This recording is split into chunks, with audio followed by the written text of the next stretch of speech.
Side Scrollers is brought to you by you.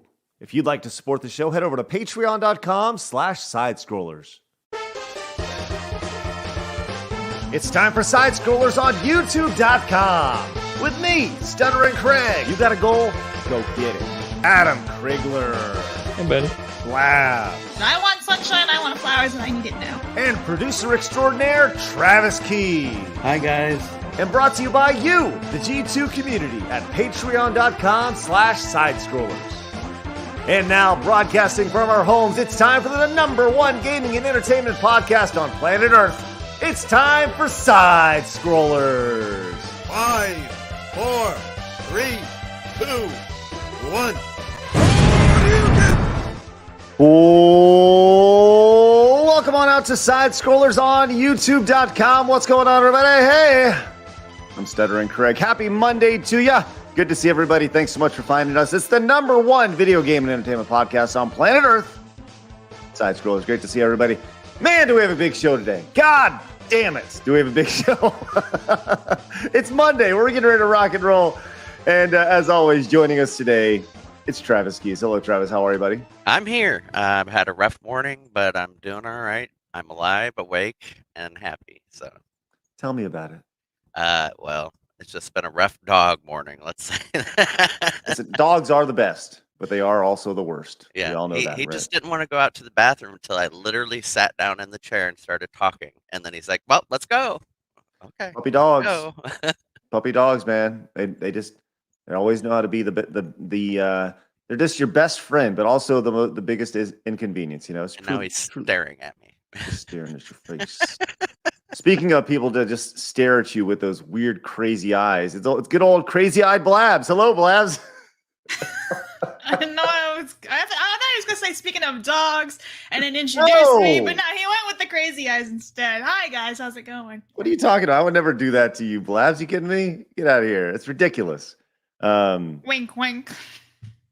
Just with your crazy eyes. Just real nice and wide, just staring into the souls. Uh-huh.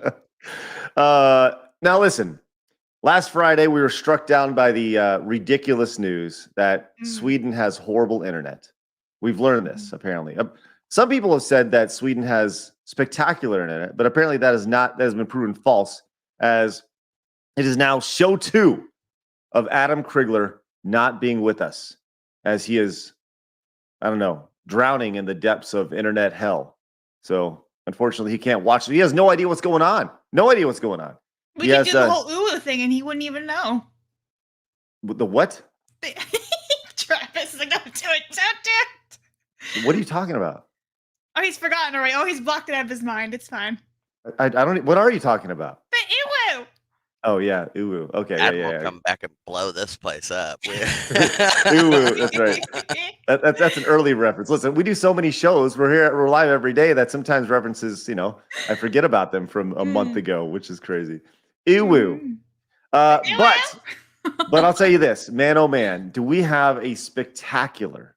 When I don't use the word spectacular lightly, I say a spectacular about good shows and good guest, because today joining us right now, good God damn it, it's the legend himself, the crowdfunding king. It's Jay, aka Drunk Thief 3PO. Let's go! Hey! Thanks for having me. Thanks for having me on when you couldn't find a guest. I'm always that guy that people call and they're like, all the guests canceled. Jay, can you out? Come on, please. She knows. She's laughing. She knew all about it. Wrong. Jay, you're not when we need a guest. Jay, you're a co-host today. And that's the thing. You're not a guest of the show. You're a co-host today. And that's important. It's an important distinction. You need to understand that. Yes. I have a question for Jay. Did I get anything? Like, did I get like a t-shirt? You do, actually. You do. Yeah. Absolutely. Well, yeah, you get a question from Blabs. Yes, Blabs. Pick me. What's it like being a multi-millionaire, Jay? Oh, it's fun. Like, you get people sending you video game cabinets that are cooler than Craig's. And, I'll turn mine on too. There's a few more, that they're sending, which is really nice. One Up Arcade. Thank you.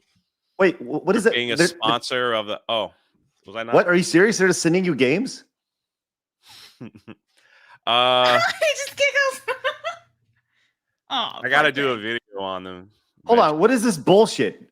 Arcade One Up sending you video games? I mean, aren't you supposed to be the #1 gaming an entertainment podcast on planet Earth? Yes. What is this? I'm just kidding. I bought this at Walmart, and it was an open box special. It was $100 off. So, because the box was damaged. So you bought that at Okay, Walmart? hold on. I gotta stop here for a second. Okay. I don't know if Jay is lying or telling the truth right now. Is he just totally like? I think he was telling the truth, and now that he saw your reaction, he's like, "No, I actually bought this." I feel like he's backtracking now. Like, I feel like it was sent to Walmart. him. You can't buy that shit at Walmart. Tell us the fucking truth, Jay. Tell me the truth. I bought it at Walmart. The Open biggest box. thing you can buy at Walmart is a big screen TV. Walmart.com. Just type in One Up. True. They're all there. You're right. Craig going shopping. I'm not supposed to reveal that I have a sponsorship yet. So I don't have a sponsorship. I just wanted to see Craig. I don't know how I feel about Jay right now. I don't know. All right. I feel like he's shoving smoke up my ass right now. Just straight up shoving it, not even blowing it, just shoving smoke up my ass. And I'm really That upset. sounds really painful and uncomfortable. I just wanted to see seething. Like, I'm the #1 gaming show here. How did Jay, someone who's terrible at games? Well, all he plays Fortnite, so broaden your horizon of games. I've been playing Hogwarts Motivation. Legacy. Thank you very much, Blabs.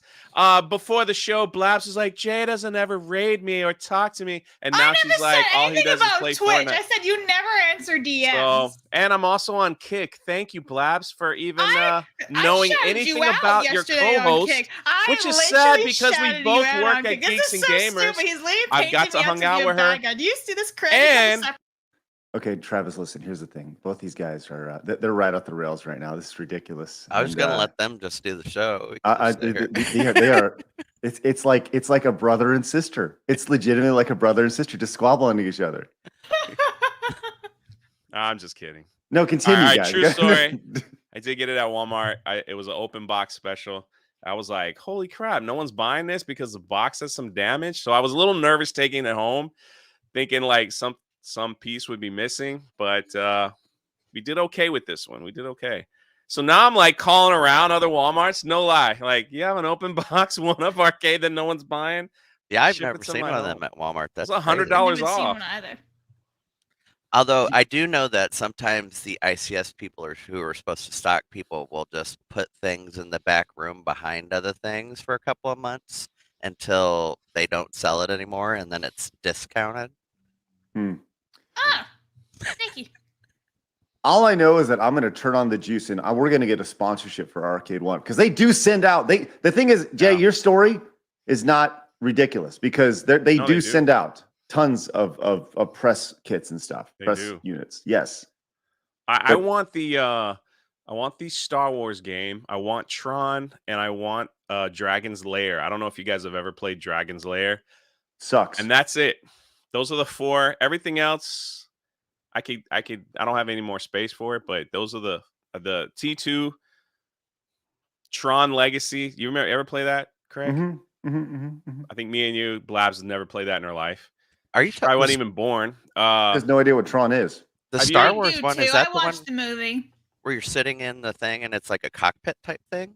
No, it's the original where it's like the graphics were just like those little like cubes. Oh, okay. It's an old one.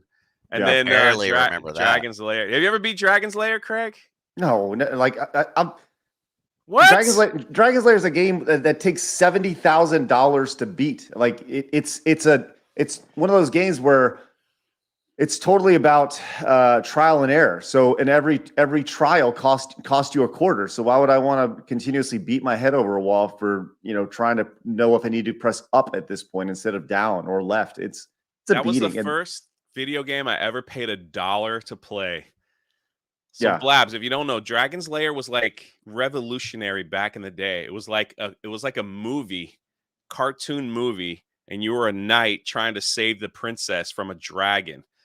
and everything was like you would stand in a place and you would see something blink over to the left, and if you didn't move it in time, you would die. The But if animation you did it was right, the movie continued. Yeah, there it the is. animation was pretty good for back then too. It's just spectacular. That looks Spectacular. cool. You know, it kind of reminds me of the Sword and the Stone animation. Yeah, It- yeah, it's if you very see similar. Blabs, if you saw this in an arcade, you'd go, "Whoa, holy shit, that looks absolutely amazing." And you know what? You're right. It would look absolutely amazing. The problem with it is that every single time you see like this little, like you'll see a blink or A a blink, change that's in where you're color. supposed to go. Yeah, you got to press like up, down, left, right. There's no real like gameplay to it. It's just a matter of pressing a button at the right time. It was total like quick time events What was before that quick time events. console that had the game where the robber's breaking into the house and all the girls, sorority girls, are running around going, "Oh my god!" and he's trying to kill him, and it's like a movie type. Oh yeah, type thing? it wasn't Sewer Shark. It was yeah. It was Isn't the- that console the same type of deal? Isn't it like these Yeah. movie type games? correct. Night Trap is correct. Yes, the chat of course knows. Yes, Night Trap. Yes. Look, as we go down the rabbit hole because Jay gets an Arcade 1-Up sponsorship. You son of a bitch. It's ridiculous. but, Hey, Jay's so much cooler than us. he's awesome. God, Whatever, Jay's bro. awesome. Whatever. Hey, real quick, Jay, do you want to talk about your crowdfunding and how successful you are? He's Oh, a you millionaire. kind of threw that out, didn't you?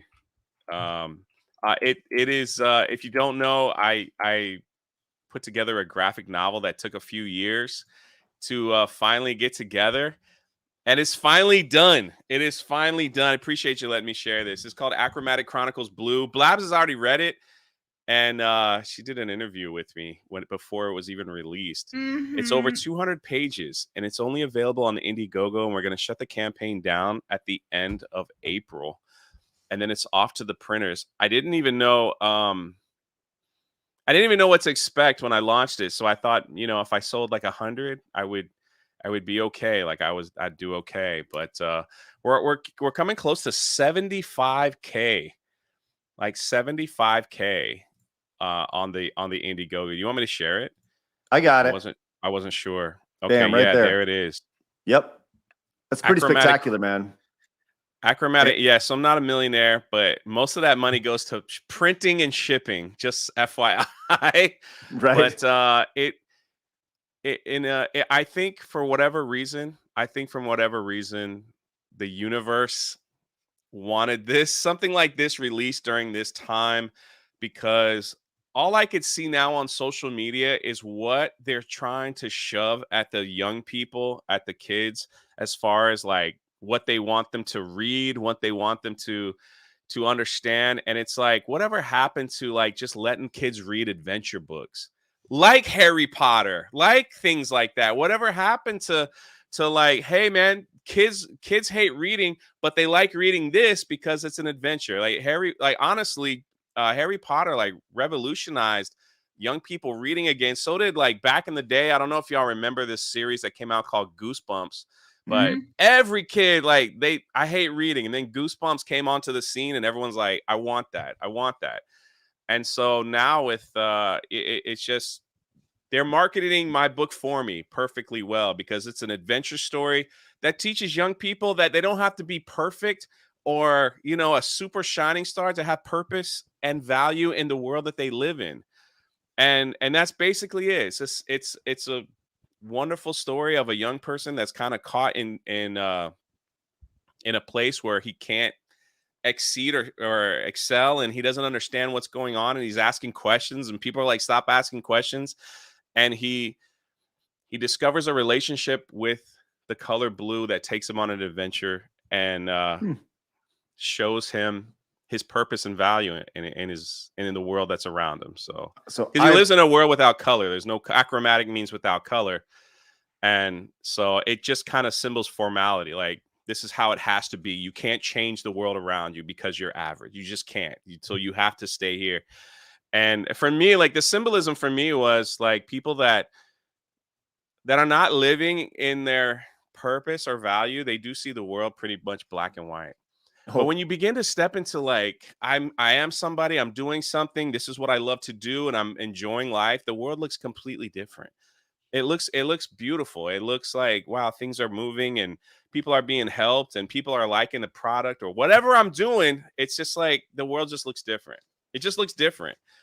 It looks different for people that are just like not just sitting there and like, well, I might as well just do what I'm told, follow the checkbox and just, there it is. So I love it. Well, I got my copy, so you guys can go get it over at Indiegogo now and add to the incredibly. See if we can get that to 75,000, man. That'd be great. That would be awesome. Be pretty awesome. That's outstanding. Thank you for letting me stuff. share that. I appreciate Of Yeah, course, we need man. more books like that for children, to be honest. Yeah, absolutely. Yeah, But I think adults are gonna like it too. So I think adults will like it too. I liked it. I'm an adult.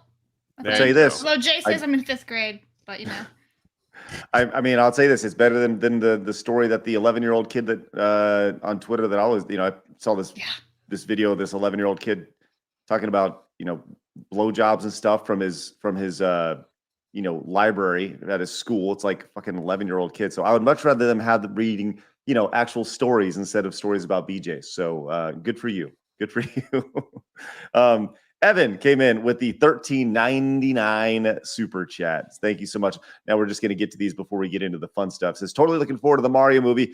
Going to be going with my nephews and buddies. Hopefully the movie will be as good as Chun-Li versus Vega. New month. Here's my one per month. That's right. Evan has been begging me for months to check out the Chun-Li versus Vega fight in the animated Street Fighter thing. Thank you, Evan. Appreciate the heads up on that. That's wonderful. Jay Rome came in with 1,000 bits. Says to help the host and side scrollers. Thank you so much, Jay Rome. Appreciate that. Over on Twitch. And Invader says Dragon's Lair was the original QTE game. That is correct, Invader, for sure. Yes.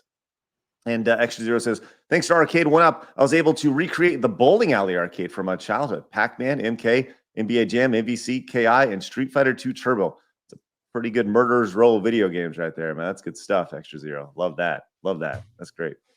So there you go. All right. Well, we got a big show. We got a lot to talk about today, and we can go for as long or as little as we want to go because that's the beauty of the internet. But there was some major news. But before we get into that, it's time for my favorite segment. Your favorite segment. Everybody in the world's favorite segment. Tell them, Blabs. Hard news. It's time for what? I thought that was good. It's time for what, Blabs? Let me try again. Hard news. There you go. You nailed it. Way to go. Love it. Good job. Was there a voice change with that, or is that just... No, that's just me. Blabs over here trying to go. Hard news. I didn't say anything. I was just like, wow. Hey, Bob came in and says, Jay is proof you can be a meme and an inspiration. Thank you. That's true. That's a lot of truth lovely. in that statement. You didn't rate my hard news today. 7. But that's like the minimum. Rough. I'll get better. It's not the minimum. We've established this. Oh, right. We're going with 0. Get the shit out of here with this 7s as the minimum. That's ridiculous. I'm tired of this nonsense. Jay, just a little background. I was watching a slam dunk contest the other day, and they like rate the scores like between 1 and 10, right? When you do like a dunk contest, and the lowest rating they had was a 7. They didn't go below a 7. So like if you did no dunk, they would still give you a 7. Mm-hmm. And I'm swatting that shit to half court. 7. Like that. It's a 0. So anyways, every day after we do hard news, Blabs gets rated, and so far she's. That's right. This is not IGN. Blabs gets rated. Ridiculous. All right. Let's go to probably the biggest news of the day. Then we'll get to the Mario. We got a lot of Mario stuff today. A lot of Mario movie stuff because the promotion is really at a feverish pitch as we get in there. But probably the biggest news over the weekend, the biggest news in entertainment as a whole was probably WrestleMania. I think WrestleMania was probably the biggest draw. That and probably Taylor Swift. I don't know if you guys heard about the Taylor Swift thing. Did you guys hear about this? I don't really like Taylor Swift. Did you hear about this, Jay? Do you know anything about Taylor Swift? She did no. She did just as a side note. She did 3 consecutive concerts down here in Dallas at the AT&T Stadium. She had 100,000 people each night. So She had 300,000 people over the course of 3 days come and watch her perform. Good for her. Ridiculous. Imagine that. It's insane. It was like all the buzz down here in Texas and the surrounding states. It was stupid. She's making more money on them 3 concerts than she did on all her albums, I guarantee it. I was like, this is not even close to those numbers, but we were at Megacon this weekend, and it was crazy amounts of people. Geeks and Gamers had a panel there, almost packed out the entire panel. We didn't know who was going to show up. It was crazy, and I did those last year with Gina Carano, and then this year the same manager was there, and he's like, "Hey man, you want to meet Hayden Christensen?" I was like, "Yeah, sure, no problem." And I went over to the part to go into the back room, and the line was like, you just look at like all these people. His line was so massive they had to remove him from the bottom floor and put him in like a auditorium area because there were so many people wanting to meet Hayden. And it's like, does it ever get to you, like that all these people just want to shake your hand? Hayden does, like, he's something in his wildest dreams. Plus, when you're making $200 a pop at like 5,000 people. Wow. Yeah. No wonder these people do this constantly. Yeah, man. It's like, Five isn't that to crazy to think 10,000 about? people, man, at $200 a pop. Like, Well, that's think about how much hate he used to get too. Like, people hated I him never for a long hated him. I thought time. he was beautiful. Yeah, but, I don't remember that much hate. Yeah, people More hated of annoying, but like not. I loved Hayden Christensen in the prequel. You want to tell us why he looks terrified of meeting you in the photo?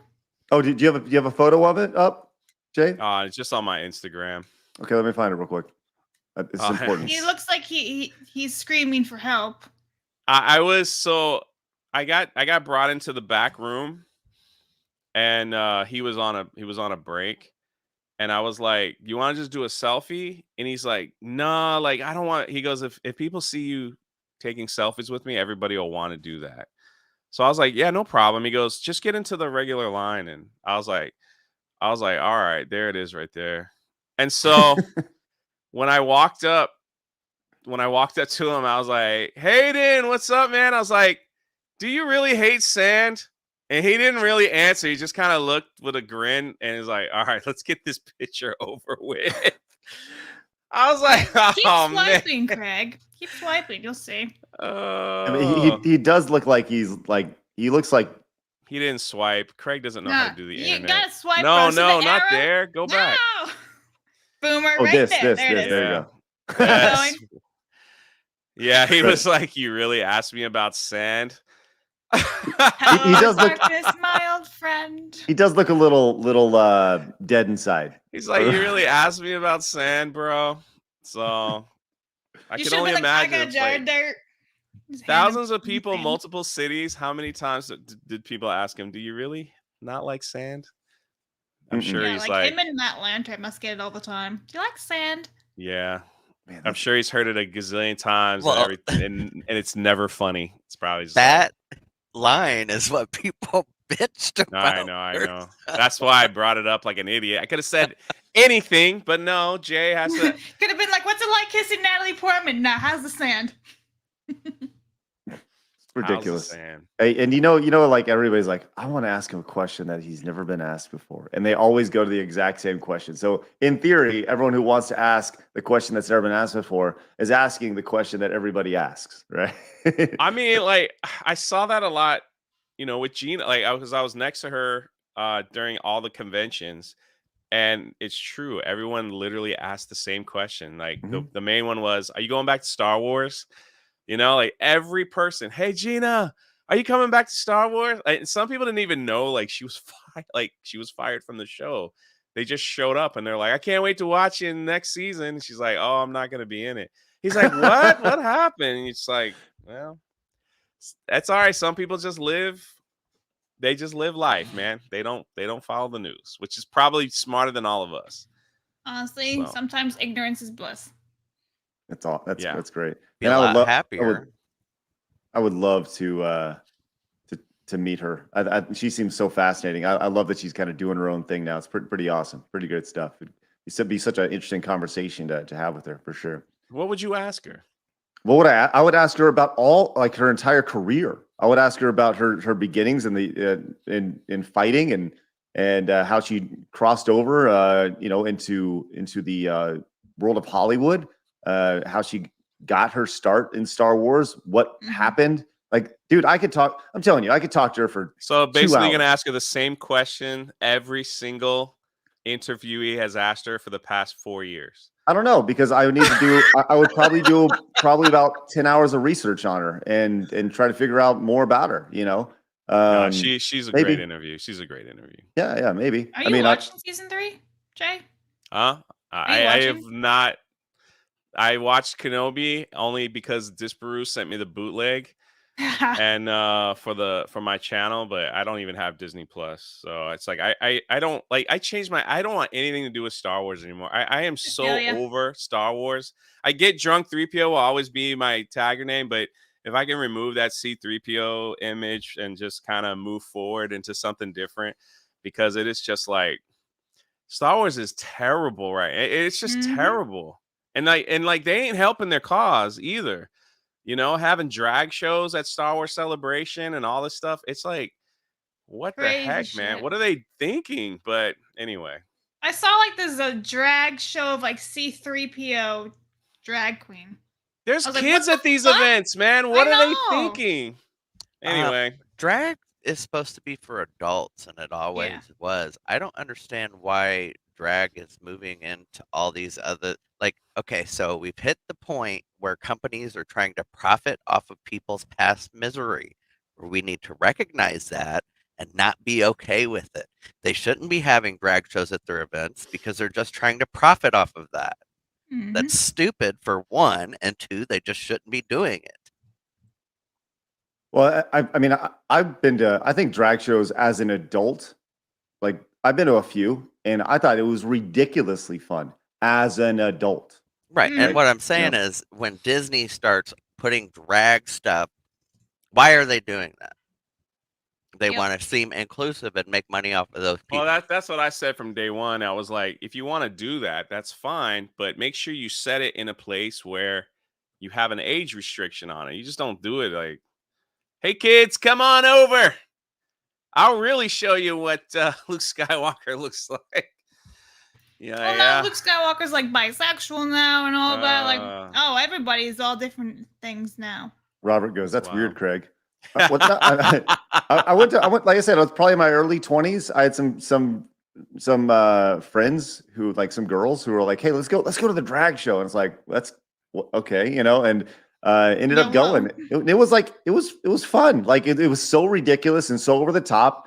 And I could tell that these were dudes dressed as girls, and it's like, it was ridiculous. It was so ridiculous that it was fun. But like I said, I was a grown ass adult, as much of an adult as you can be in your early 20s, I guess. So, yeah, I mean, it was weird, but that's also what made it interesting. So, Kyle says the Blue Beetle trailer just dropped for DC. What is the Blue Beetle? What is that? Does anybody know what that is? Marvel. Yeah. Marvel or DC?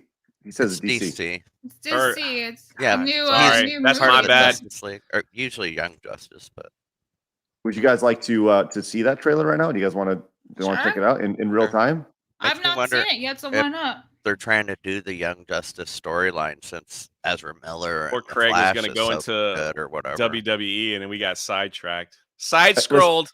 Got side-scrolled. Jay, we have something here on our show where, like, we have a run sheet. We have things we're going to talk about, and then it pretty much gets thrown out the window every single day. I got you. It's okay. It's okay. That's why I didn't look at it. So yeah. I'm upfront. I didn't look at the thing you sent me.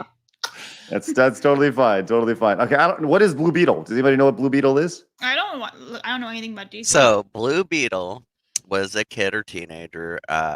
Jaime was his name, I believe, and a blue scarab came down to Earth and it attached to his body, and he became the Blue Beetle. It's an alien thing. There's also a green beetle, and supposedly they send him to planets to conquer the planet, and his just lost its memory or whatever. There you go. That's the Blue Beetle. That was the most confusing background I've ever heard, Trav. Thank you very much for that. He joined Young Justice. Than I was before. Yeah, he joined Young Justice and then the Justice League at one point, I believe. That's why I'm more of a Marvel person. So constant professional, Jay. Yeah, I know. He's the DC's Venom. Okay, that makes more sense. Okay. All right. All right, let's check this out in real time. If you guys wouldn't mind, if you guys are watching right now, do us a favor, hit the thumbs up button over on YouTube. We'd really appreciate that. Your likes are greatly appreciated. And by watching this, we're probably going to get flagged for copyright, so we'll have 0 ad revenue from this stream. But that's okay. It's okay. We'll definitely check it out. Hey, by the way, GF Raptor fan, get today tier 1 sub to Drunk 3PO over on Twitch. Isn't that awesome? Jay, you got a Thank you. It's nice. Coburn also with 100 bits says Stuttering Craig reminds me of the male shepherd from Mass Effect 1 through 3 games. Thank you. I like that everybody's saying he's a Beetleborg. Yeah, he's like the blue Beetleborg, basically. Yeah. All right, let's check this out. Let's see what's going on with this. We'll watch it in real time together. Excuse me, Mr. Reyes? You finished scraping the gum off that lounger or what? That's the kid from Cobra Kai. Okay. Appears to be the case. Yes, no? No, okay. I have no idea. I've never watched Everything right now feels so out of reach. You always land on your feet, bro. You're Hyman. They don't get out much. I just wanna rock. Jenny? Guard that with your life, but do not open it. You went in to get us jobs, and all you brought back was a hamburger? Okay, I don't think it's a burger. You haven't looked? What the hell is that? How did you get it to do that? I think he likes me.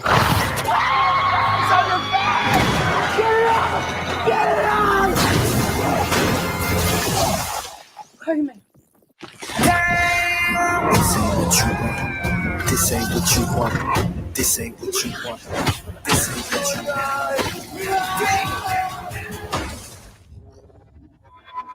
What the? Host acquired. Who said that?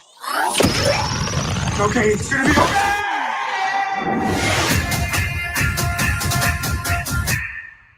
Okay, what are we thinking right now at this point? That it actually looks better than 90% of DC movies they've made. Jay? It looks kind of dumb. It's kind of generic. The movement of the CGI on the suit just looks looks a decade ago. We'll see. Hey, all DC movies are trash, so I mean, besides the animated ones never miss. We'll get a poll here in a second to see what you in real time reaction with the chat. We'll see. Space. Re-entry systems ready. Wait, no, no! This ain't what you want. This ain't what you want.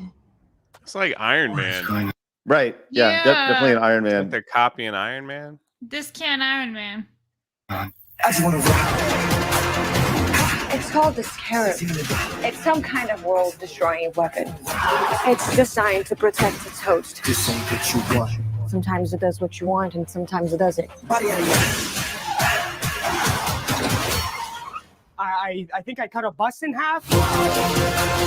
The Scarab chose you, but it belongs to me. That love you feel for your family makes you weak. I just wanna rock. You won't kill my dog, stand on my money, don't know my side. The universe has sent you a gift, and you have to figure out what you're gonna do with it. That's my heart. What you Fucking George Lopez in here. So George Lopez. I didn't even recognize him with that big ass beard. Yeah. The issue is that DC has always been extremely dark. It's a darker type of comic and comic book characters, and this looks like a Marvel film. And Marvel was the one that did a little more comedy, like they tried to make it a little more hokey, I guess. And DC is supposed to be more like dark, like the Dark Knight. Remember, like those movies? It's like that. That's what DC is supposed. So this doesn't look like DC at all. See, what I think they're trying to do is go into the Young Justice, and they're trying to bring out these, like, I think Ezra Miller being at the Blue Beetle. There'll be a few more that they'll probably bring out, and which Young Justice isn't as dark, and there is more comedy because you have, the smart ass Robin and all that stuff. So I don't think it'll work, but good points for trying, I guess. Let's continue on.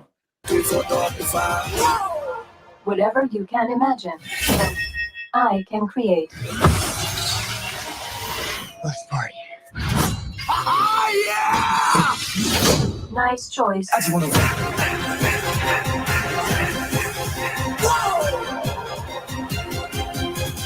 Whoa. It's like Batman stuff. Batman's a fascist. I just want to rock. Wow. No Wow. way. Did he say Batman is a fascist? Whoa. It's like Batman stuff. Batman's a fascist. I just want to rock. Wow. Did they really go there with their most celebrated character in the DC? Wow. Wow. How is he a fascist? How to ruin your movie in 3, 2, 1. Well, that movie's done. Why Oh my would you God. advertise that? Why in would a you put that in a trailer? teaser trailer? That's they're dumb. Whoever just did the whole marketing for that show, we I just got can't fired. believe they did that. That's legitimately shocking. Like legitimate. Like I. Was there more to it after that, or was that it? I don't. Let's go back and check this out one more time. Whoa. It's like Batman stuff. Batman's a fascist. I just want to rock. God.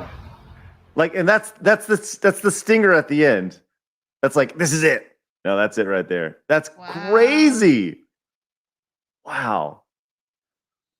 I feel like Warner Brothers always takes one step forward and then like 2 or 3 back. Every time. I'm just, wow, a fascist. They just need to quit wasting money on these movies and just stick with the animated movies. Mm-mm. That's Jay. You're quiet, man. What's going on? I'm just like that. I can't. I mean, if they wanted a shock, if they're looking for a shock factor, I guess that's it. But Batman is like that's like your legendary gold character. You like, I mean, I get like if people don't like, people look at Batman as a typical villain, I guess, in Gotham. But maybe you could have left that out. Because right now superhero films are not doing like they're not what it was, and you probably need all the help you could get. I mean, you're talking Shazam 2 bomb. That was a nuke explosion. The Phase 5 from Marvel with Ant-Man and Quantumania, I think they literally made $10 on that film. Like, that is how terrible they're pumping out these films. And it's like nobody wants to see this garbage anymore that they're putting out. Marvel Phase 4, She-Hulk, Thor: Love and Thunder, like that was the worst movies I have ever, like, I didn't even see half of it. I didn't see like half of them. It was terrible. And yet now you want to like, hey, we'll get him back in the theater. Let's pick on Batman. You want to know the craziest part? I think they're doing Young Justice because I think Marvel is doing the Young Avengers. Yes, the Young Avengers. So of course DC would need to copy that, would they not? But what is Ezra? Is Ezra still sticking around? Are they still going to use Ezra after the Flash movie? Well, if it You makes know, them a Jay? shit ton of money. Lemon says, "Oh my God, chill out! It was a line in the trailer. They haven't publicly flogged Batman." Yeah, they kind of just did. I don't know. That was bad. Fascist. I mean, that is their like. Batman is DC. You know, like I would expect. I would expect that line maybe to come from like Marvel. If Marvel was still, it's a dig. You know, it's a dig at your biggest star. Who That's digs at their own IP? I don't know.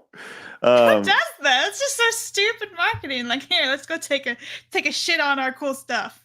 Oh man, well, I guess we'll see. We'll see. I legitimately, I don't know. I put the poll in the chat saying, are based off this trailer, are you excited or not excited to see Blue Beetle?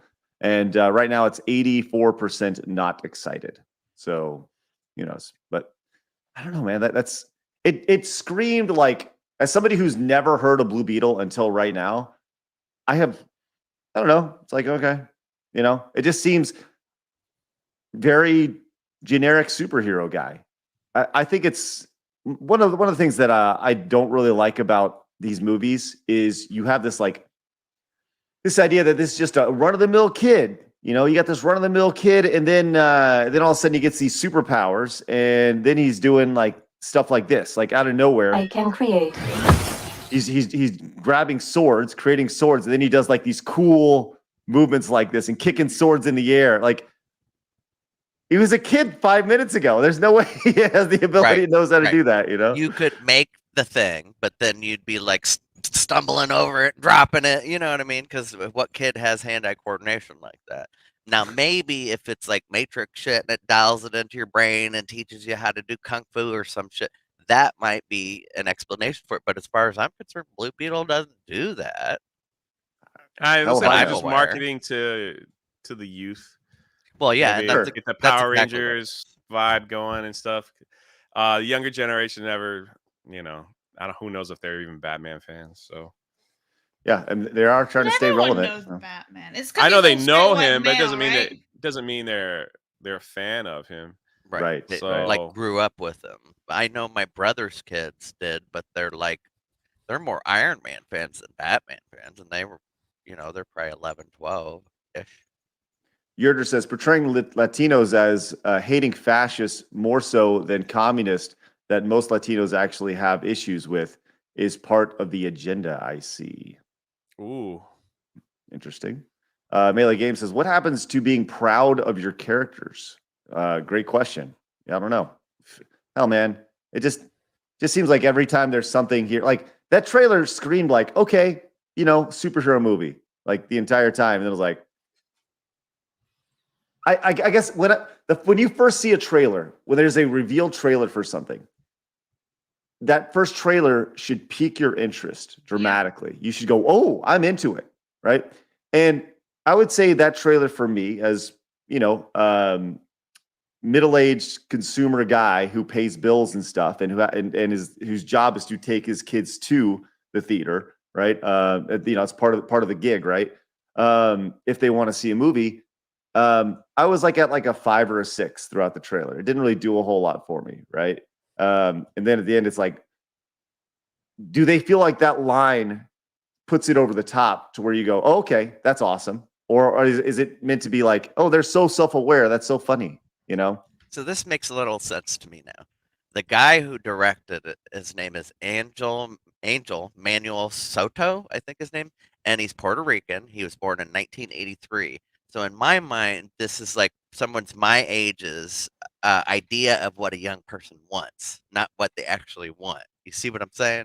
This is what he thinks they want. Yeah. What's sad is that yesterday I was late telling my parents, look how great Warner Brothers is doing with this marketing, where it's like for 100 years in Warner Brothers, they took a scene from Harry Potter and reenacted it with a voiceover of Bugs Bunny.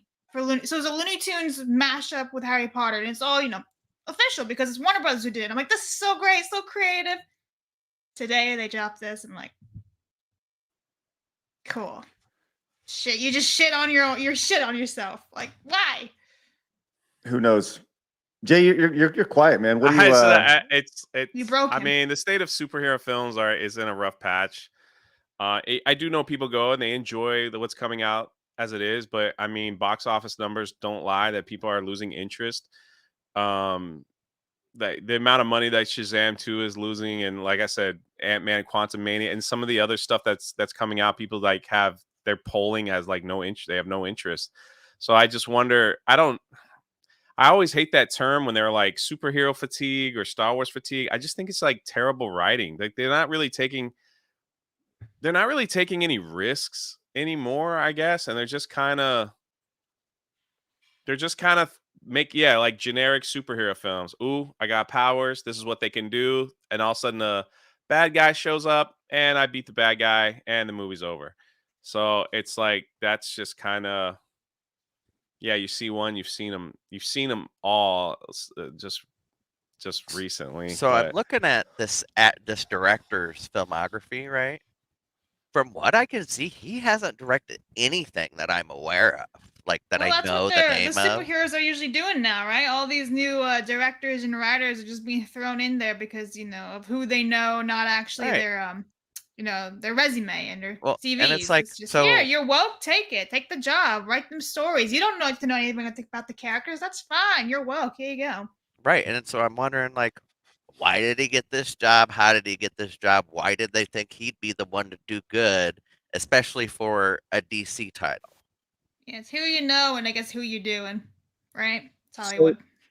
So I went through and I was looking at and these are just the MCU, right? They're just the MCU titles since 2008, since the first Iron Man was released, and obviously DC has all their superhero movies, and then there's everything on top of that. But just with the MCU since 2008, so the last 15 years, leading up to today, the first phase, 1, 2, 3, 4, 5, 6 movies, and these are all like origin stories. Iron Man, Incredible Hulk, Iron Man 2, Thor, Captain America, the Avengers, right? So 1, 2, 3, 4, 5, 6, 7, 8, 9, 10, 11, 12, 13, 14, 15, 16, 17, 18, 19, 20, 21, 22, 23, 24, 25, 26, 27, 28, 29, 30, 31 movies. So up to Ant-Man and Quantumania, right? So we can assume that they've made around $30 billion, give or take. So there have been 30 of these movies in the last 15 years. So about 2 a year. Too many.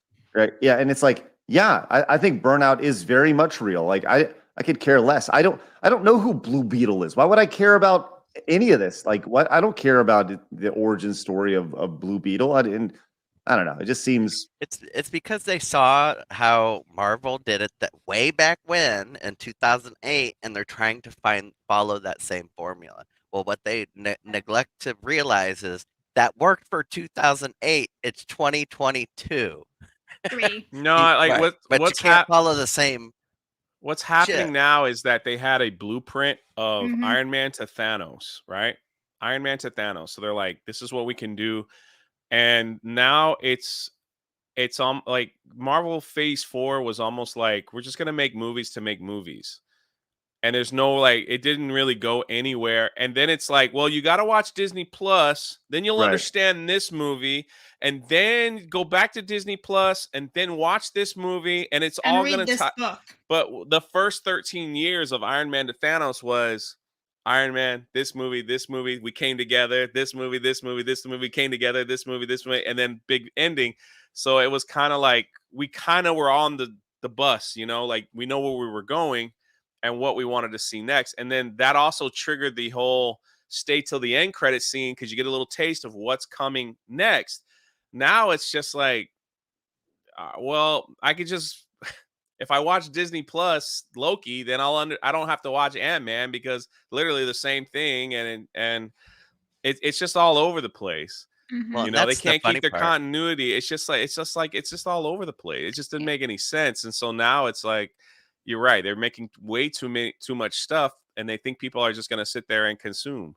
So it's like consume. Hey, look, you like Doctor Strange before? Go see that movie. Yeah, right. Melee comes in with the $2 super chat, says you burn out faster when you're fed garbage. True. Yep.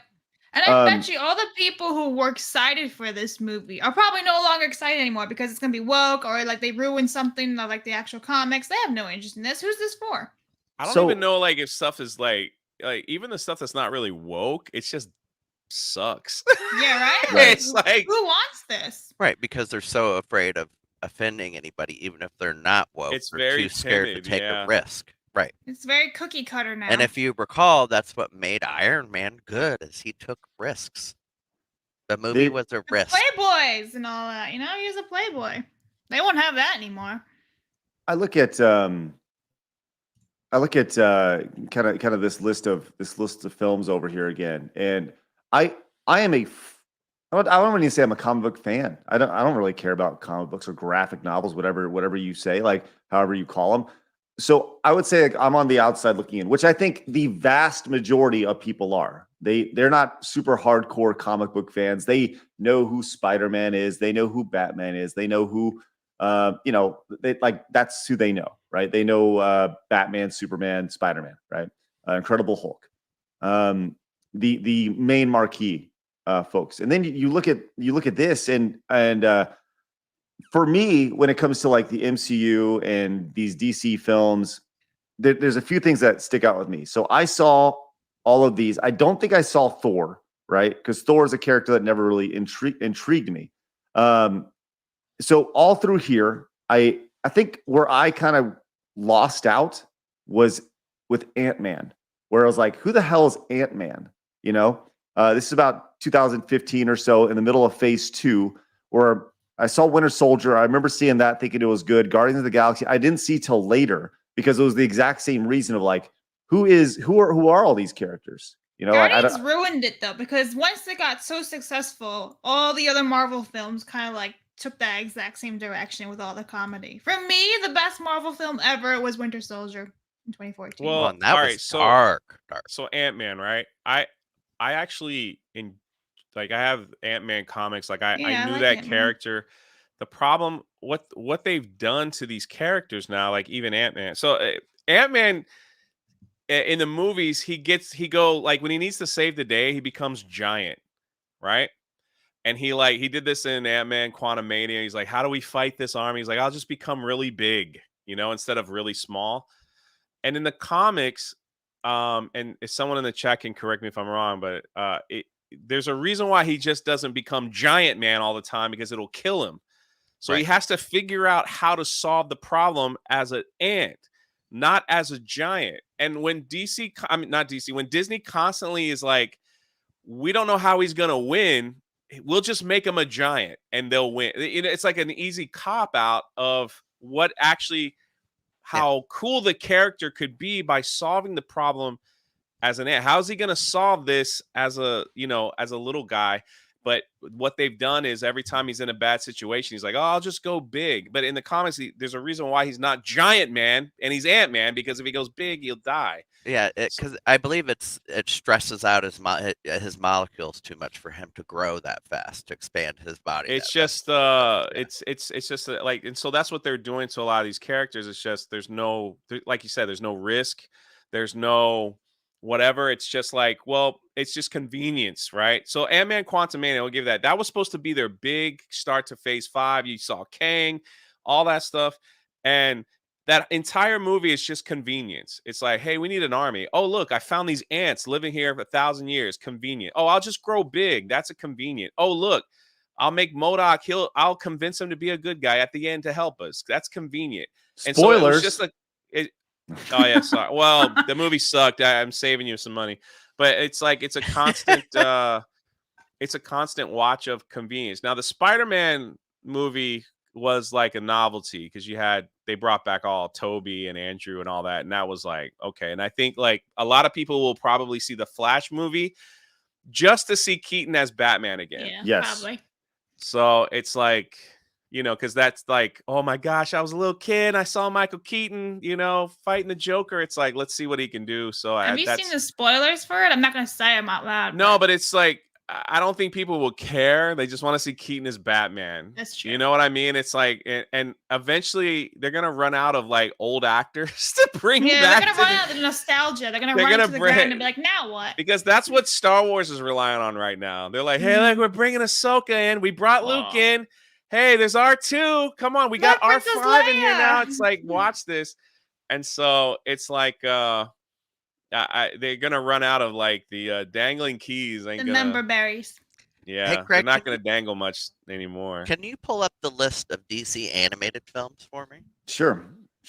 I want you guys to see how many of these there are, because while Marvel's been making this Phase 1, Phase 2, whatever, DC's been pumping out these animated films that are gold. They're like literal great movies, every single one of them. So I've never watched one that I didn't like, put it that way. How many have you seen? All of them. Oh. I literally Google this and see if there's any that I miss every once in a while and go watch it. Nerd. All that good. No, I'm just kidding. So, hey, let me say this really quick. I actually do want to talk about Michael Keaton coming back as Batman and kind of the dangling of the keys you're talking about, the shiny object to get you into films. That I go back to Batman '89, right? That was a big risk at the time. The idea of a comic book movie, because previous to that, they were, Batman was seen as campy. It was the kind of the 1960s version of Batman with West as Batman, and it was sharks and dancing and stuff. And Tim Burton be the director, right? So they brought it back, and Tim Burton kind of makes it dark and grimy, while still making it like fun and childish. The use of color in that movie is done in a really interesting way. I think of like the paint scene where they go to obviously the art gallery and they're like throwing paint on it. My But for the favorite most scene of all superhero movies is that right. scene, yeah. So that movie is very muted, right? But they use color to accentuate points, right, throughout that movie, and it's really fun. But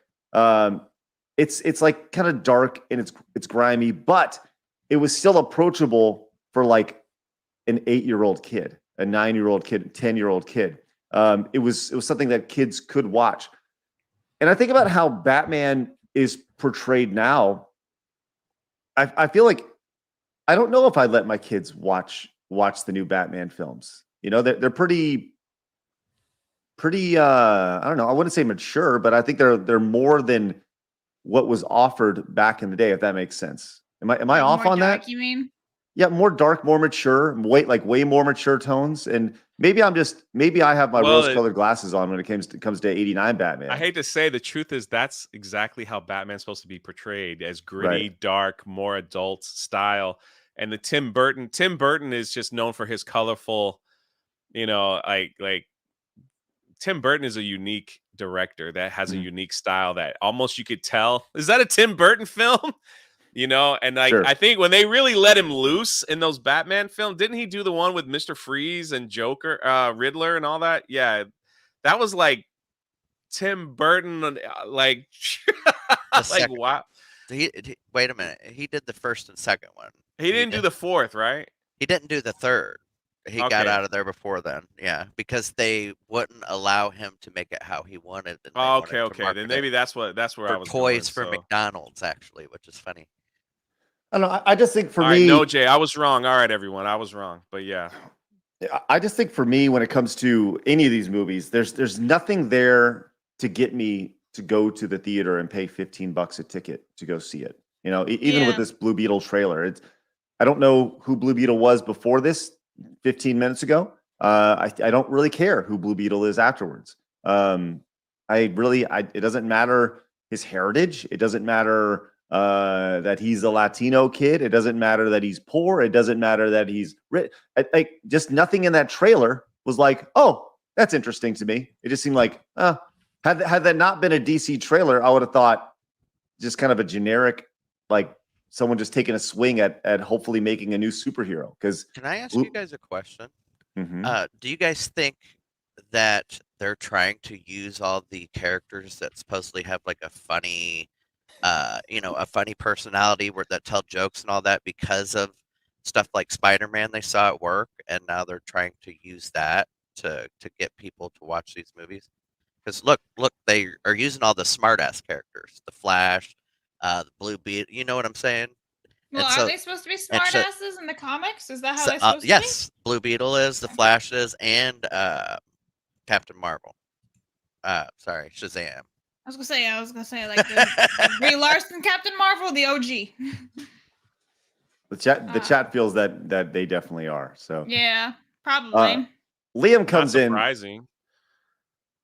I'll say Liam came in as a member, says, I love superhero stuff. I make comics and manga for a living, but these movies are neo-action films. They're not inspired. Support indie creators. Liam, thank you very much. Appreciate that. Indie creator. There you go, right there. We're all we're all indie creators here. We're all indie creators. Glitchwitch. But then that takes you from that transition into the Mario movie. What makes the Mario movie so appealing? Let's talk about that in a minute. That's actually a really good transition. Let's talk about that. Yeah, that's why I'm the co-host. I love it. Co-host extraordinaire. Co-host number one. Love it. I've been demoted. The Glitch Witch says, I feel like they're setting up an Iron Man versus Thanos vendetta with Ant-Man and Kang, and it's just not hitting the same. Nah. Thank you, Glitch Witch. Really sad? appreciate that. I haven't been to the movies since I've only been to the movie theater once since December of 2019. So since I've seen Rise of Skywalker, episode 9, I've only been once to the movies. Wow. Nothing else has enticed me. I probably wouldn't admit that, but there you go. I didn't give a shit about not really seeing Spider-Man. I saw it on Blu-ray and I was like, I'm glad I didn't go see it. It wasn't really worth the money. It was just good I because felt the of same Tobey way and about the Andrew. Harry Potter films. I don't care. It's all right. It's your opinion, Jay. You know that doesn't bother me. He's like, I'm gonna try to get her. She's texting me right now, everyone. It's pretty bad. Hey, that that last Fantastic Beast film was garbage. That's the one I saw in theaters. It wasn't, in my opinion, it wasn't garbage, but it wasn't that great either. I was like, out of everything you could have done, you went with this? Okay. Yeah. And they should have just kept Johnny Depp. Oh yeah. 100%. But yeah. So yeah, I've literally only seen one movie in theaters since 2019. See, and I think that says less about you than it does about the offerings that are being thrown your way. Nothing's been enticing. Right, exactly. Because I live 40 minutes away from a movie theater. If I'm going, I better get my money's worth of the whole entire effort it takes just to get there, right? Mm-hmm. And nothing's been good. Not a whole lot of movie theaters in Guam, apparently. No.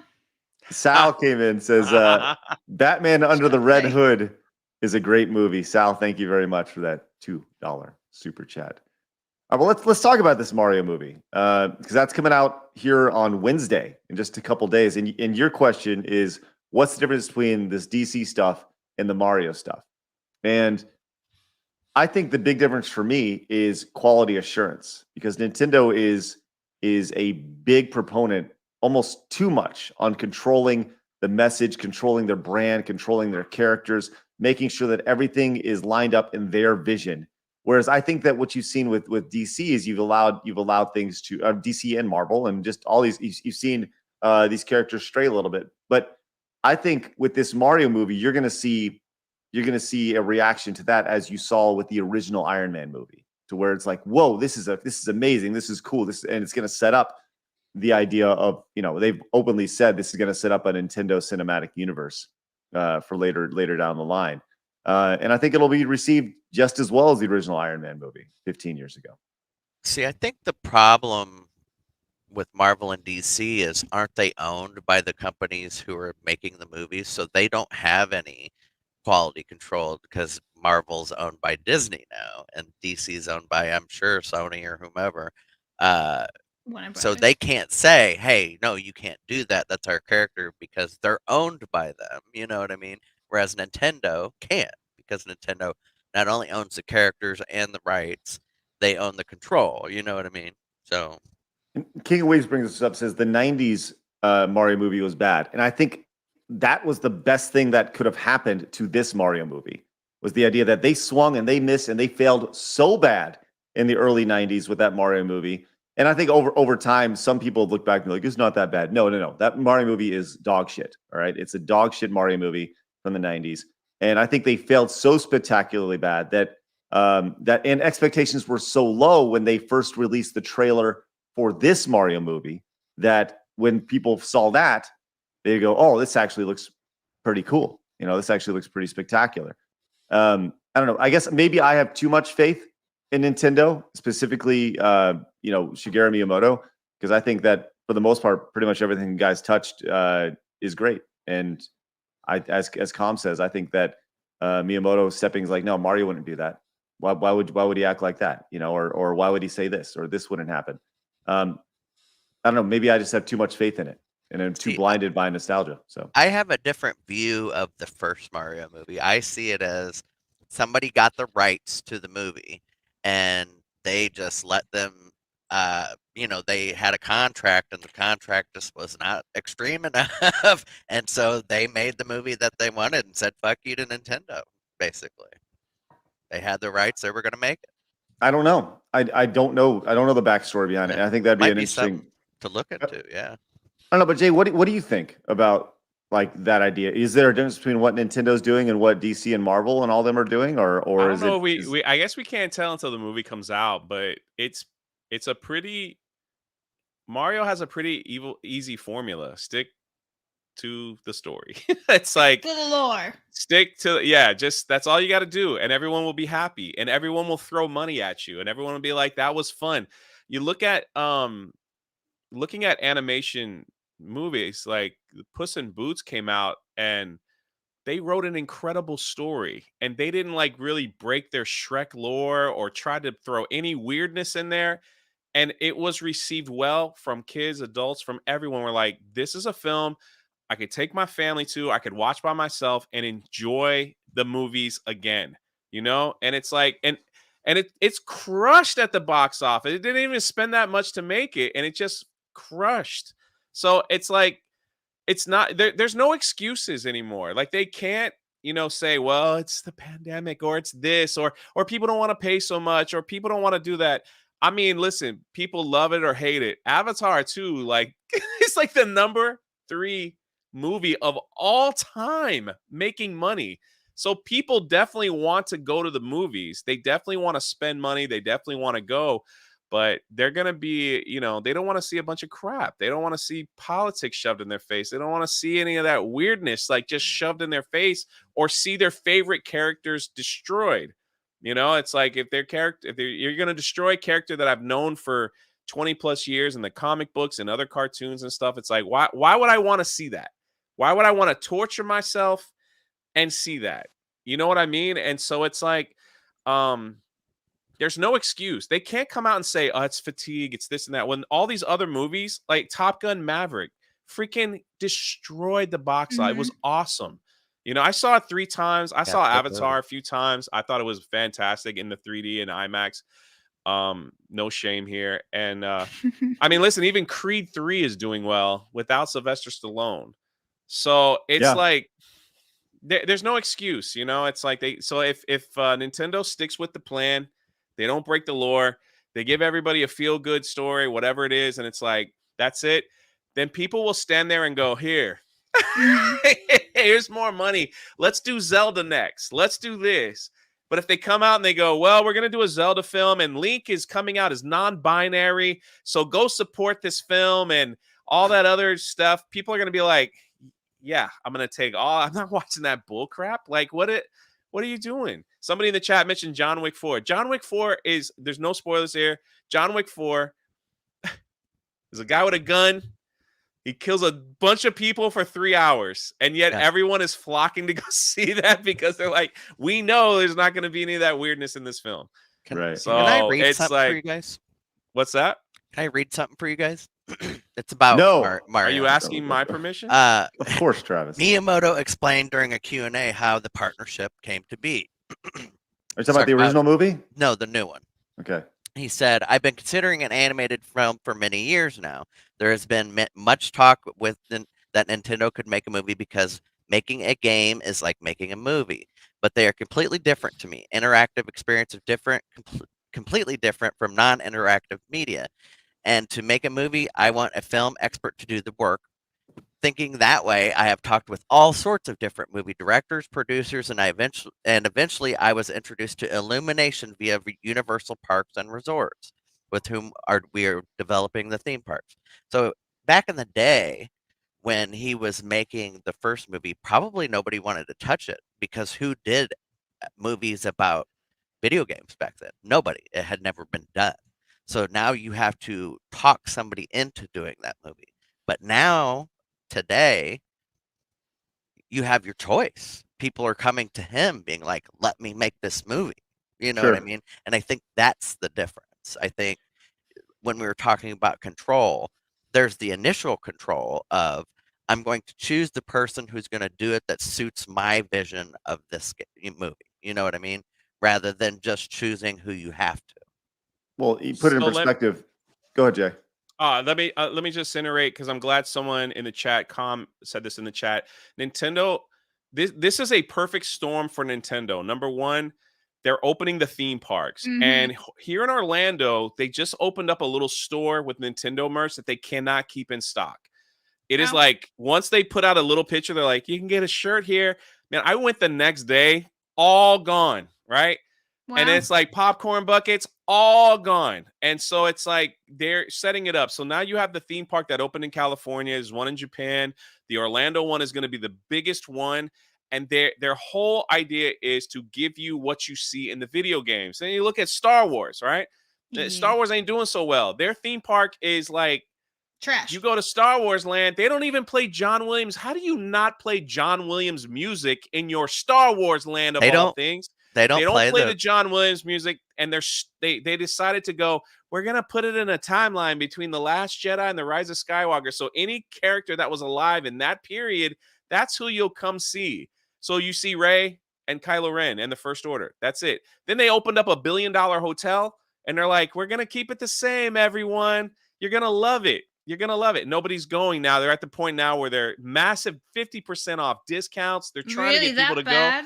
It's that bad. They've scaled it down to only 2 nights a week instead of all week you could Oh, book. wow. They've canceled all this stuff down over the summer. They shut down the Star Cruiser mid-weeks because they can't get anyone to book. Whoa. Right. And it's like, how do you do that with a franchise like Star Wars when you could Darth Vader, Luke Skywalker, Yeah, Anakin, I Padme, didn't know Jabba that. the Hutt, Boba Fett, Jango? I mean, you can you have a You huge have like at book. least 50, right, to play You have a with. huge book of stuff you can open up and just pick and choose, but they decided to go, I think people will like it better This tiny little if we country. keep it right after the Last Jedi movie. That's what people want. And it's failing miserably. But Nintendo's like, we're not going to do that. We want you to know what it's like to be in the video game. We've made a Mario Kart game where you actually throw shells at people, things like that. And it's like they're trying to do everything in their power to create and I haven't been yet, but from what I've seen, like people are really enjoying it, from everything from the food to the rides. There's like, I feel like I'm in a Nintendo world, and that was the whole point. So I think also that the actors for the new Mario movie are doing a really good job at staying in line. Like when people are criticizing Chris Pratt, he hasn't lashed out at the fans or anything, and I think that's also helping people flock to the cinemas to be like, all right, let's give it a try, instead of going, oh, you're insulting me? Well, fuck you. I'm not going to spend my money on you. he's I'll called it spend my money passion. He elsewhere. goes, these people aren't being toxic to me. They're being passionate about the characters they love. Exactly. Yeah, And I'm when like, wow, when you he couldn't made have that comment the about best answer you could possibly give. Exactly. He's doing some good PR stuff right there. what did he say? He said they're the fans. They're the fans. They're not haters. They're the fans. Is what he said, because somebody asked him something about the haters, and he said those aren't the haters. They're Nintendo fans. Right. Paul's like, And Chris Pratt hasn't come after Trav yet. He told him true. to fuck off last week. The Pratt I attack told him is. to fuck off because he's always reasonable. I wouldn't think he would come after me for that. That's a compliment. Hey, speaking of Paul, he gifted a membership to the channel. Thank you so much, Paul. Really appreciate you gifting out that membership. That's great. And Sal came in with the $2 super chat. Says people want a good story, not propaganda. Right. Yeah, I really think 3POs, right? If like Star Wars, for example, if they would have done a rotating timeline thing, maybe a day of the week is a different part of the timeline, then they could have saw which ones are popular and which ones aren't. You know what I'm Bro, saying? they didn't have to do that. They could have just played the any other IP in their park. You hear the music, you feel the movie. Crazy. You could have walked into John Williams music and everyone would have been singing with it. You could have put Darth Vader in the corner over there. Fine. Put Rey over there if you want. You could have put this person over there for meet and greets and photos, because that's all people want. When they go to the theme park, that's literally all they want. They're like, oh, look, there's so-and-so. Let me get a photo. Oh, let me go see him. Oh, let me film that real quick. And then ride some rides and eat terrible food and have a day of it. But no, they just the thinking on Star Wars is just like it blows my mind to see how terrible it's fallen. What's that? Could they not afford John Williams? Like what? Like what? No, they own it. I was gonna say they own it. To it, Then right? what? Like there has to be some type of No, logical... they decide. No, they literally had a show where they came out and said, yeah, well, we're not going to do it this way, even though they were originally building Tatooine. Yes, they were building Tatooine. And all 3 trilogies were going to have a part in it. And they decided, and they willingly said this. They willingly came out and said, we decided to change it because we want people to feel like they're in a Star Wars adventure. So we're going to keep it in this timeline so you can go. Why not have the music? I don't understand that. Because instead of music, they're playing sound effects of TIE fighters and things like that when you walk by. You can do both. Well, that's because they're stupid. That's why. Like, there's no other explanation. They are stupid. The whole thing is stupid. Like, look, the ratings for The Mandalorian 3 came out, and it's worse than they expected. It's freaking stupid. Can I ask you guys a question? So, Travis, you don't need to ask if you can. You just just slur it out. That's my way of saying, hey, I'm going to ask a question. So, do you guys think that there comes a point where your company's so large and so bloated that making the best decision is just impossible?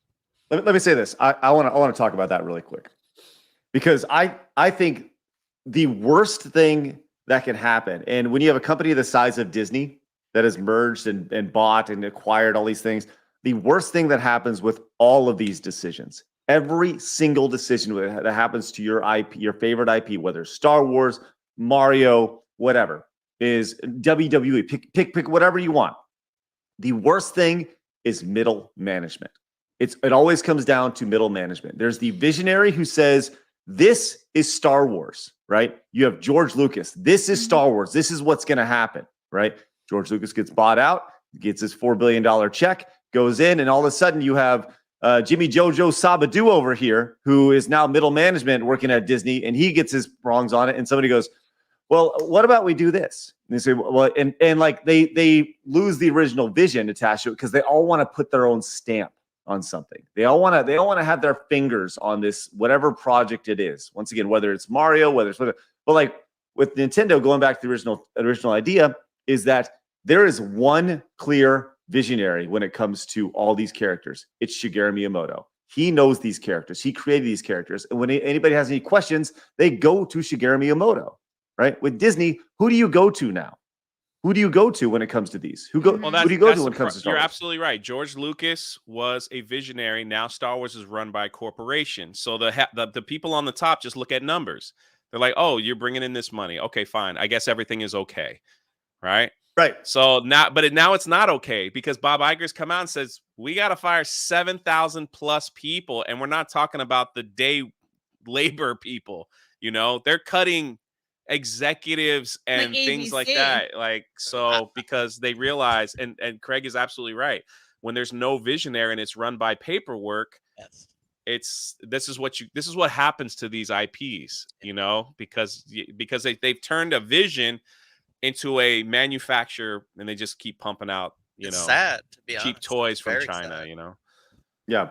Glitchwitch came in with the $1.99 super chat. Says Zelda movie definitely needs to be done by Ghibli. Studio GHI. Ghibli. What's that? Ghibli. It's in Ghibli? it's Japanese. Okay. Ghibli, yeah. Darian came in and says, Jay, you can get Dragon's Lair 1 and 2 on your phone. You know that? They Wait, have, what? You On get your the phone? yeah, the classic game. Yeah. they have directors for That's video cool. games now, right? What's that, Trav? They have directors for video games now, right? Yeah, of course. Yeah. Mhm. Makes me wonder if there's any video game directors that are also movie directors that couldn't like be brought on to say a Zelda movie, so he knows the best of both worlds, so that Potentially. he can make the movie, you know, in the way that it needs to be made. I don't know. It's just speculation. I think with all these movies, specifically with the, I went back to the original phase 1 of like the MCU where you had Iron Man, you had Captain America, you had Hulk, you had Thor. Then those were all handled with very much care early on, right? I think you're going to see the exact same thing here with these first movies with out of Nintendo. You're going to see the Mario movie, you're going to see a Donkey Kong movie, you're going to see a Samus, a Metroid movie, you'll see a Zelda movie. You will see these movies down the line. And they will all, like, the first group of films will all be spectacular. Like, I guarantee you that. But yeah, it's just interesting. By the way, Metastep came in with 5 gifted memberships to the channel. Metastep, thank you so much. Toasty! Let's go with that. Toasty. That's And the best I can was just do. thinking, can you guys What? imagine how much hate they would get if they fucked something like Zelda up? That's exactly. Imagine if it came out as woke trash, you know, and they changed the character's identity and all that stuff. People wouldn't buy the merch. The merch would fizz out. Everything would just be like, the wow. fastest way to ruin a $1 billion IPO like that. Yeah. Big Top came in with the $20 direct donation. Says, hey, yo, just want to show some support for Side Scrollers. Big Top, thank you so much. Incredibly generous. That is awesome. And Mr. Green Fox is a brand new patron over at patreon.com/Side Scrollers. By the way, I didn't even get through the intro today before we diverted. I want to let everybody know that right now over on Patreon, you can watch the exclusive one-on-one sit-down with James Rolfe, the Angry Video Game Nerd. It's available now on Patreon before it's released this Thursday. This Thursday, that episode will be released, a pre-recorded episode, but you can watch it right now before it hits YouTube over at patreon.com/Side Scrollers. So yes, please go and support over there. Let's actually, man, like we just totally threw the run sheet out today. And it all started with the Blue Beetle thing, which is great, and that's totally fine. But I do want to talk about. There's been the initial impressions of the Mario movie have been released. Let's just kind of take a look at some of these initial thoughts. There's no spoilers attached to it. That's interesting. So I don't know who Eric Davis is, but apparently he saw it. Says, let's check out and see what Eric Davis has to say. He says, "Wahoo! The Mario Brothers movie is the ultimate love letter to every era of Mario. Love the humor and especially Jack Black's Bowser. I felt the same way watching the movie as I do playing the games. It's just joyful. Also, stay for the full credits." That makes me want to watch it. Right. And for reference, credits. That's intriguing. Him saying that it gives him that same joy as so I wanna before you continue, I want to share Yes. this. We on my channel we talked about this like a year or two ago, that these early reviews, you can put that review back up. I want to show you something. I love the early review because before they're allowed to say anything, they have to do the hashtag and a picture of the film. It's like, to me, every time I see a review that has, I gotta say, the hashtag and the picture of the film, it makes me a little, is it just fake? Is it just, this is what I have to do to keep my access? This is what I have, you know what I mean? So like, it always worries me when you go to these early reviews and they're just like, all right, I got to put the hashtag and a picture of the film. That way I can still go to these movies before anybody else and talk about it. Reminds me of Eternal saving lives. They do the same. They did the same thing to Willow, She-Hulk, Rings of Power, every one of them, like the early reviews. So you got to find someone that you trust and that is not going to shovel, the manure right in your face saying, go see this film, go see this film. They did the same thing to theme park stuff. They do the same thing. It's always a hashtag and a picture of the film. I just wanted to throw that out there. You ain't wrong at all. Eyes peeled is what Jay says. Yeah. No, that's actually really interesting because I actually talked about this, I think last night when I was doing a stream, but there are rules that you have to play by to get access to these things, and this is one of those rules. If you want to see the movie early, if you want to have access to the video game, if you want to see, whatever it is, there's always rules attached to the publishing company or the company doing the promotion. You have to do this. You have to include a hashtag. You have to include whatever. And so that's very, very true. I've been through that and experienced that, and that's why, I don't, what did Eric Davis, who, once again, Eric Davis, I just looked here. He is, I guess he's that guy from Fandango and Rotten Tomatoes. I don't know, maybe a founder or something. I don't know. But what did he gain from that? What the hell? What did he gain from that? Like access to the movie and a little bit of clout, I guess. So here's what they gain. When the embargo gets lifted, they get their review or whatever it is gets to be the first out there. I've seen this. All right, let me give you an example. Star Wars Galactic Star Cruiser Hotel, the Star Wars Hotel, they gave the right people that always say the right things access to go first to film. And what they get out of it for saying that it's a wonderful, spend your $6,000, you're going to love it. They get the first videos released on YouTube without block, and they'll do 1 million views and make $20,000. Right. So of course they're going to go in and say, it's the greatest thing ever. Please give me my access. So these same people get early. I run the theme park channel for Geeks and Gamers. We never get early access because we're not like that. But these other people that get early access that say everything is wonderful and everything is great and you're going to love it, they get the views. They get, their articles get pumped out first. So all the ad revenue on that gets pumped out first and they make tons of money. So hey man, that's their grift, right? That's their grift. So I'm not saying, but you got to understand that that's what's going on. That's what's going on. The Galactic Star Cruiser, and that's just my perfect example because everybody who got a free ride to go a week before it opened all said it was wonderful. Somebody even says, hey man, if you can't afford it, charge it on your credit card. That's right? Rough. This is what these people were saying. And yes, when their videos got released, they got 1 million views. You get 1 million views on YouTube, you're making a lot of money. Plus, you're gaining tons of subscribers, which will make you more money. So, of course, they don't want to lose their golden ticket, you know, by saying the wrong thing. You know what I mean? So it's like, that's just, you know, No, someone said geeks and gamers, big oof. We're not loved by everybody, but it's all good. Hey, I think that's all valid, man. Like everything you said is very valid. And it's, you know, when I asked like, what are they gaining out of it? Oh, I know what they're gaining out of it. 100% what they get. But I think that's only amplified now, you know, with what you're talking about with YouTube and SEO, search engine optimization. But and all Craig, that there's stuff. a reason why people like you and others are gaining so much traction on when you talk about stuff like that is because you're authentic and you're not trying to sell people something that, you know, you're not lying about what you believe in, what you enjoy, and what you don't. So there's a reason why these other YouTubers and people that are online, and this is why they don't like YouTubers. This is why they don't like, you know, us saying like, well, this sucks. Well, this is good. This doesn't like that, and so on, because we're being honest with ourselves and being honest with our audience. Right. So it's there's a reason why. There's a reason why people sign up for your Patreon, that send you super chats, that support this channel. There's a reason why, because they know that you're not fake. You know what I mean? Like they know that you're not fake. They might not agree with you, but that's okay. Right. But you're authentic. I mean, unless I know just we'll say lied shit about like you. fuck Chris Pratt. Hey, shut up. Don't you talk about Chris Pratt like that. Hey, I'm tired of this nonsense. Get out of here. Hey, thank you, Jay, for the kind words. Very nice.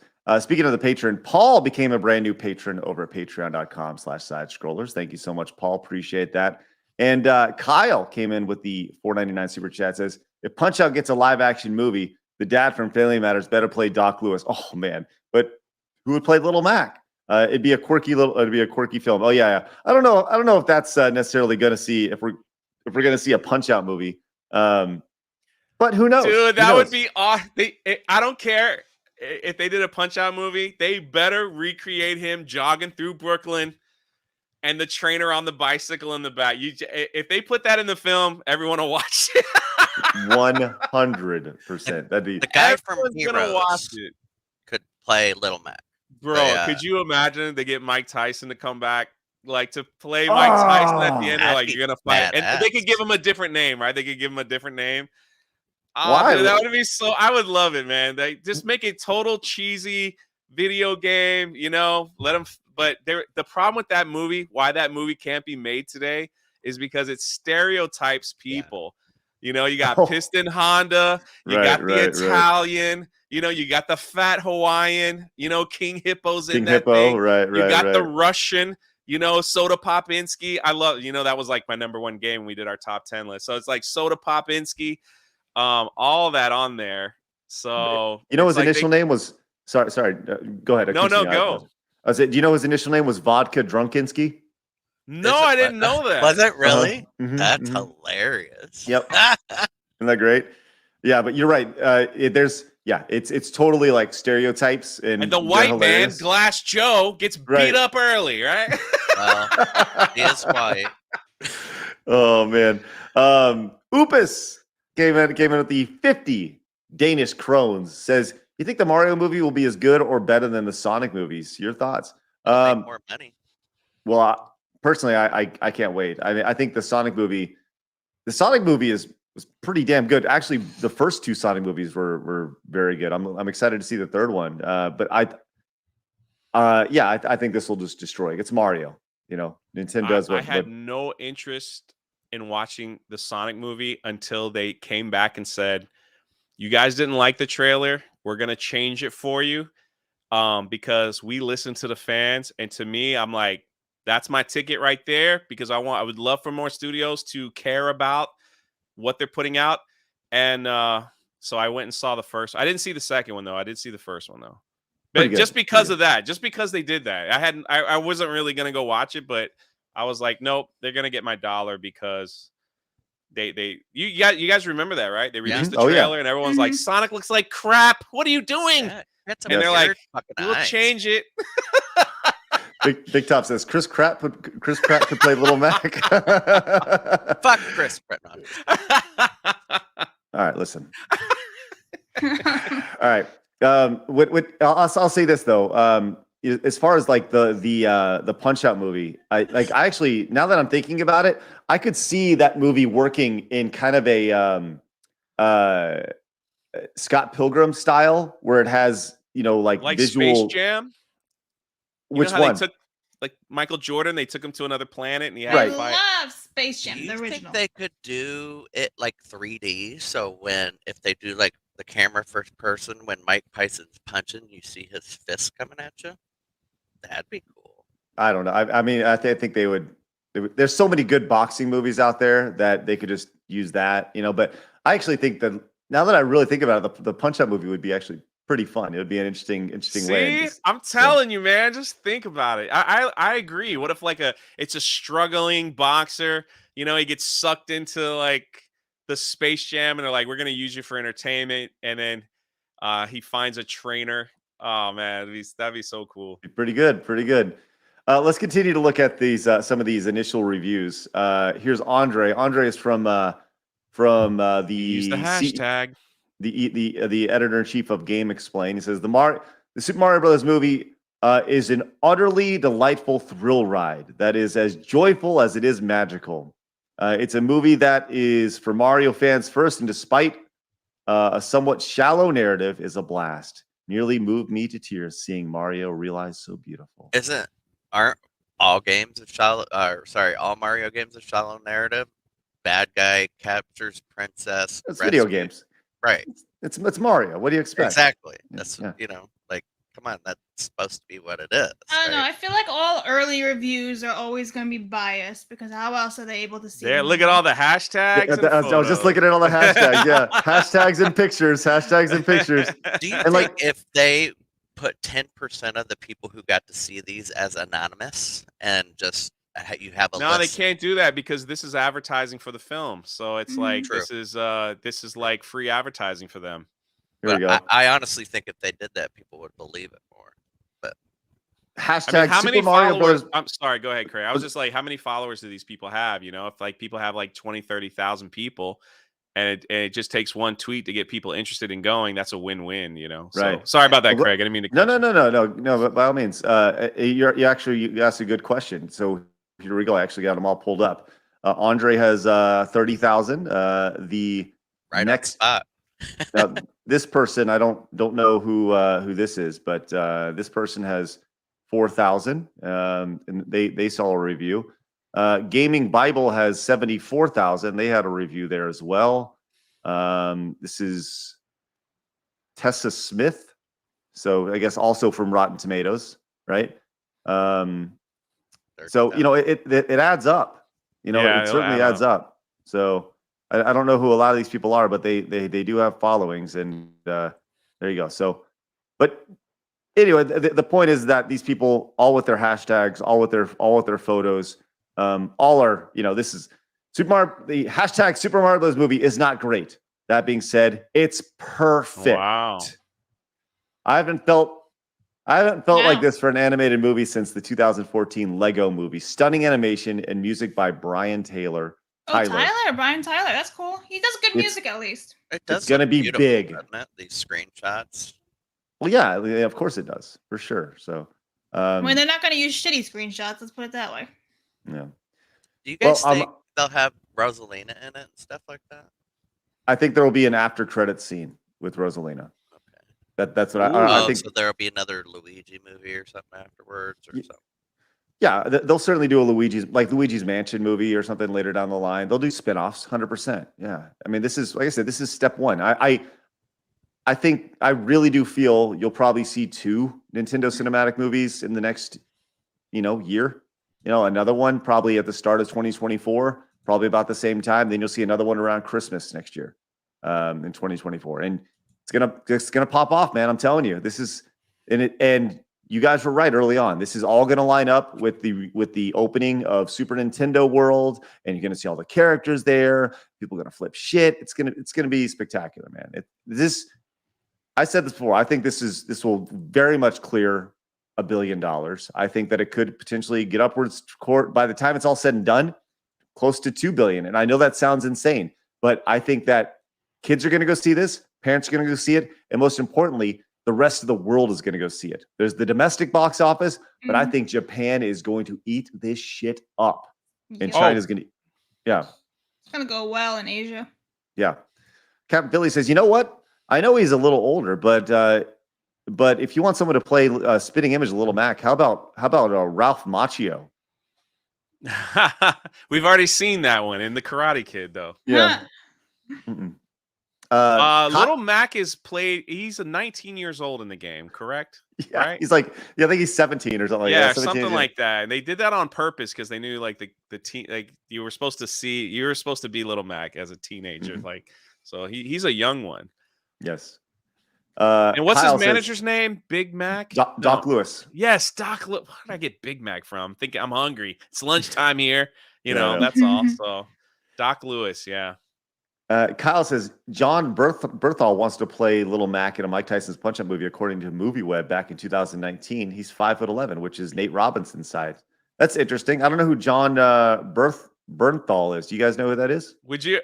He sounds familiar. Nate Robinson. You know who Nate Robinson is? He's a basketball player. Yeah, He's little. yes. Yeah. Oh, here you go. This is kind of interesting. This is what the this guy John Berthal. This is what he looks like. I could see this. He kind of has a Little Mac thing going on. I mean, a little more mature than Little Mac. That guy's the Punisher, though. Like that's okay.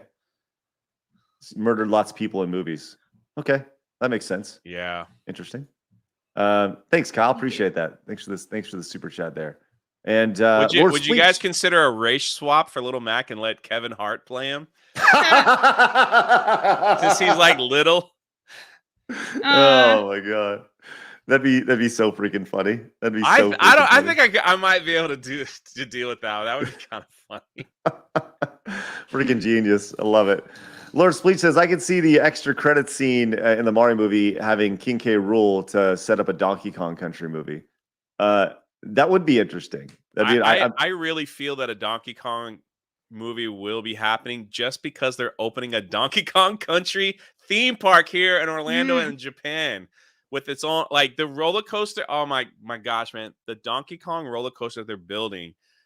We finally got to see a little bit of it. It's very hard to find online because they're trying to keep it hush. It's the first type of technology. So you remember Donkey Kong Country when you're in the cart and it's like jumping over tracks and the tracks are missing. So they've recreated that in a roller coaster where the bottom part like latches onto the roller coaster and the top part is on a fake track, but it looks like you're flying off the track and jumping onto the next one. Ooh. It looks so cool. It just looks so good. Like they were doing some test runs on it here in Orlando and some people like snuck over there and like was recording it. It's cool. Just so cool looking. If they can do that right, that's going to be a banging ride, ain't it? Just I'm looking just for because everybody remembers that part of the game so much. You know what I mean? It's just going to be great. Yes. This is awesome. yeah, I don't know, like I don't know anything about this, but I've just pulled this up here. Everything you know about the Donkey Kong minecart coaster ride for Super Nintendo World. Yeah, looks like they have the track laid out already, which is it's almost like they're building it. They're building it now. Oh, okay. That's well, it's so freaking cool. Oh, they actually have the expansion up, like the doors. That's awesome. Yeah, man. That's Japan. That was already laid. Yeah, there it is right there. So gosh, that looks so cool.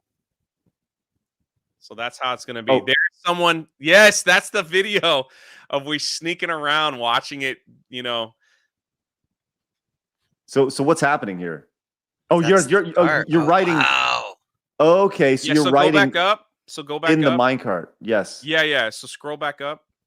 Like once you're done with this video of whatever article that you had up. Okay. Yeah. So you're actually sitting in the minecart there as it's going around. Okay, I see. I understand. And that is cool. Do you guys? I love how the horse is just there too. Do you guys think they're gonna? Can you scroll back up to the article? Yes. Oh, okay. Yeah. See it right there. You're in the cart, and the fake track is it looks like you're on that track, but what's really holding you on is the track below. So the track disappears like in the video game, and you jump. So you're gonna be like jumping in the air, and then landing on the. So cool. Yes, man. It's like, so it's very Scary. innovative, and this is what It kind of Universal's reminds doing me of over the Harry Disney. Potter one with inside the Hogwarts castle, because you're kind of like in a claw, right? And you're kind of like floating around. That's kind of like the same thing, but you just sideways. Do you And Almost. this guys is, think they're gonna go this the is same way with this stuff that they are with Marvel? Like they're gonna bring out these individual movies and then at the end have a Smash Brothers movie? Well, all I'm saying is like Universal smells blood in the water, because the first time in their history, the census report of the theme parks, the first time in their history, Universal had more visitors than Disney in the first time in their history last year, except for the Magic Kingdom. Magic Kingdom was still number one, but then it was followed by the Universal parks, then the rest of the Disney parks and SeaWorld and stuff here in Orlando. And that has never happened ever. And a lot of it's due to the fact that they tried different things, especially in their Harry Potter world and things like that. That's more innovative than what Disney was trying to do. You know, Disney was just throwing out generic stuff like, "Hey, look," they just slapped a name on it, like Star Wars. They just slap a Star Wars name on it and say, "Here you And go." messing it up, you know. Yeah, and so now with Super Nintendo World is about to open with How to Train Your Dragon, classic monsters ride, stuff like that. It's gonna be massive here in Orlando, and they're thinking that they're gonna take the crown. Wow. They're thinking that they're gonna take Hey, the Go crown. Universal. I don't disagree. If they get Mario Kart out there and they have Donkey Kong, they got Listen, Universal's doing good Well, shit. here's- They're I actually mean- treating the fans well, so I'm Well, all for it. well, and they're Here's getting the what people issue. wanna It's see. like with Splash Mountain, they took down Splash Mountain because it was problematic. You know, they were like, it's outdated and it's a little racist. So we're gonna remove it. And the fans were like, "What the freak are y'all doing?" How is Like, it racist? well, it's off for the movie Song of the South, and there's a whole Oh. that's a whole nother Yeah. section. Oh my gosh, someone's at my door. Hold on. Yeah, do I'll your be right thing. back. While we do talk. that, Talk amongst yourselves about me. hey, thanks. Jace sucks. I'm so tired Oh. of him. Captain Philly came in with 100 bits. Says, "I know we'll never see it, but damn it, I want a Conquer movie. Conquer Yeah. that Verde. That's interesting." That's Captain the Philly. one that they won't make a ride off of. Wait, Darian says a Moana remake with The Rock was announced. Are you Really? serious? No way, was it? No. Live action one? Let me look that up. How do you remake something that just came out? That's like less than a decade old. That's insane. Wow. There's a lot to talk about here. There's a lot to think Yeah, about. And, Hollywood Reporter 23 minutes ago, live action Moana and the works from Disney from Hold Dwayne on. Johnson. First, they announced the Lilo and Stitch remake, and they have the new Lilo, live action Lilo. Now this is stupid. So that's what Johnson said. This story is my culture, and this story is emblematic of our people's grace and warrior strengths. I wear this culture proudly on my skin and in my soul. So apparently he's doing it because I didn't know. Is he Hawaiian? Yeah, he's Polynesian, I guess. yeah, he's Polynesian. Yeah, The Rock It's just tweeted Samoan this or out. whatever. Right. Yeah. There it is. Wow. That's crazy. That's like the fact that they're so quick to Yeah. just remake this stuff so fast. Like that's wow. Like That's insane. how fast can nostalgia like take hold of somebody? Like if you just saw Moana 5 years ago, like are you gonna be dying to it? See, I get it if you grew up with something and then when you're a grown up you want to watch something because it reminds you of your childhood, takes you back to that place. But how old can they be? You know what I mean? Like Okay, I don't They we're just gonna keep redoing everything. You're so creatively bankrupt, Yes. Disney. Do something new and Well, fresh and you wow see it me in the instead of music bore me. industry too. They're remaking all of these old songs instead of making new stuff. I hardly turn on the radio without hearing a song that was out in the 80s when I was riding around the car with my mom when I was 3. You know what I mean? Like well, it's I'll say crazy. this. When Jay gets back, I want to watch this with him because this is news to us, but Jay doesn't know this yet. Jay left right before this broke, right? So I want to watch this. I got the Rock video pulled up. Well, I'll watch this together. Then after that, we're going to head over to Patreon and continue the show over there with our post show. Need you guys to, once again, join us over there, patreon.com/side scrolls. I actually need to get that set up. So I'll do that right now while you guys get everything ready. There's Jay. I would like to plug if I can. Yes, let's do that really quick. Jay, breaking news. Oh. They are remaking Moana with a live action version of it. With The Rock. That With The broke Rock. last week. Okay, this is news to me. Yeah, they showed who's playing Moana. This little girl. No, that's Lilo. That's Lilo and Stitch. Oh, and then I'm wrong again. Fake geek confirmed. Yeah, they did Non-stop. Lilo and Stitch My last week. bad. They're showing who's playing Lilo. This is Moana. The Rock just announced it on Twitter like 20 minutes ago or so. I'm gonna disappear. I'm terrible. Get out of here. I got one over Jay. So I figured there's a video that just rolled on Twitter. So would you like to check this out with us, Jay? And then we'll go over to our post show over at Patreon. So before we start this, it is almost like they're taking somebody's in there like, what animated movies do we have? Okay, this one's on the list. Let's make it. Who do we have an actor that looks like that? Them? Okay, let's make it. Literally, it's like what they're doing. Well, keep in mind that The Rock was a very big part of the first Moana. He was He's one like of the main characters. actor. Yeah. It's like Moana, and then it's I don't even remember what the character's name is, but what's that?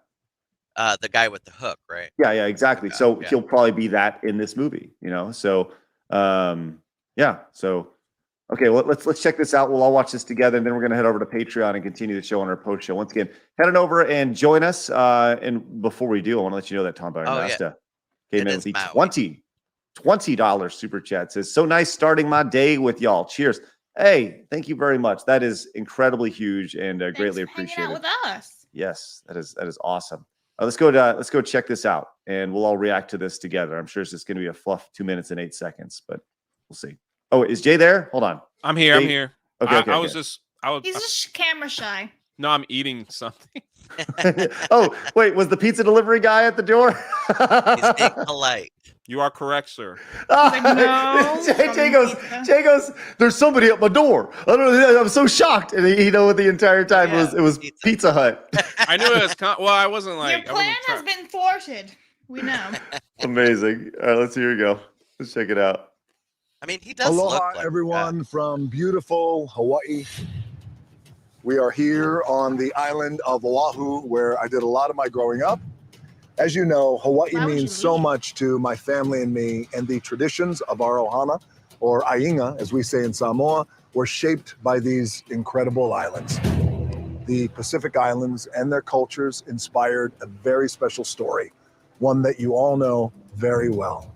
And that story is, drum roll please, Moana! That's right. We are so excited and happy to announce that a live-action reimagining of Moana is in the works. Moana, Gramatala, the music, the dance, Te Fiti, Pua the pig, the village, the beautiful, powerful ocean, and one more, what's that, guys? Oh, yours truly, Hey Hey the chicken. Kidding. Hey Hey is going to be in it, but of course, Maui will be in it too. As many of you may not know, the brilliant team at Disney Animation, my partners, we found so much inspiration for Maui in the mana and the presence of my late grandfather, the legendary High Chief Peter Maivia. He would walk in, light up the room, the energy, the tattoos, the hair, the bod. When you're staring at a demigod, thank you. Sorry, I get caught up in the moment. So as you guys can see, perfect timing as the sun comes out, just how deep this story is for me. Because in a way, when I bring Maui to life, I'm doing it in the spirit of my grandfather. So it's still very early in the process. So that island to his back right there, this is a little knowledge I learned on my vacation to Hawaii. It's called the Chinaman's Hat, and that is its actual name. You can't say that. Yeah. And I thought, well, why are they doing this video right in front of the Chinaman's Hat? Like, anyway, go ahead. You know, it's funny because I get the same vibes as Cal says, fake trying to be relatable. Yeah, this is right? cringy. Yeah. Let's continue. I like on. his kids. They're cute. You know, Moana, that they're happy about it and all that. But let's continue on. So much more work to be done. But until then, there is one more thing that I need to kick this journey off right. Your Hey, girls, money. you want to get that special thing that Daddy needs? Wow, you guys are Daddy's daughters. You are so strong. Thank you guys so much. We're going to go in the ocean. Yes. Oh, look at the love I have. Is Daddy Maui? No! You guys want ice cream? Yes! See, so Daddy's Maui. Yes, So there you go. All right. I'll tell you, lots to talk about there. Jay's like, I'm not impressed. Another remake, another bankrupt, whatever. Look, we got I'll tell you, I'm gonna bring this conversation over to Patreon. So let's get the music going on here, finish up. Let's say this. I used to work with people who just are convinced that The Rock is not on steroids. I don't know how you can look at that man and not just think he has like testicles the size of freaking raisins. It's insane. So I want to continue that conversation. The steroid, The Rock, the Maui thing. Got testicles and balls in Africa, right? It's always about balls. Blabs, promote what you need to promote real quick. Right, guys. So I made a kick last week, and I kind of forgot to promote it until like today. So link will be in the chat. I will probably start streaming there sometime this week. But if you want to come follow me on Kick, that'd be really sweet. Sounds good. And I'll Jay, post your link in the Discord as well. So. Jay, you also have a kick. I mean, everybody was doing it. Yeah, he Like did that. 'cause he followed us. I just made one, and I don't know if I'm doing anything with it. Well, I'll say this. You are doing stuff with your channel. So everyone go and find the Drunk 3PO channel over on YouTube and subscribe. Jay is phenomenal. He's great. Super stud guy. And can't be happier to have you a part of the show on the, whenever you pop on. Honored to be here, man. Seriously. Great stuff. With that said, guys, we'll see you guys over at patreon.com/sidescrollers right now. If you guys are tuning in over on Twitch, you guys have a great day. Remember, people are going to try to keep you down. Don't let them. You guys got a goal.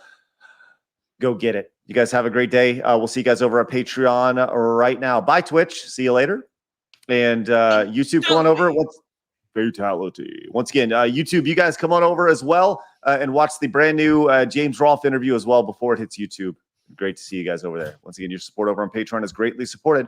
We'll see you guys later. Have a great day. Bye-bye, YouTube. Fatality. Nailed it, Blabs. Thank you. All right. Fatality.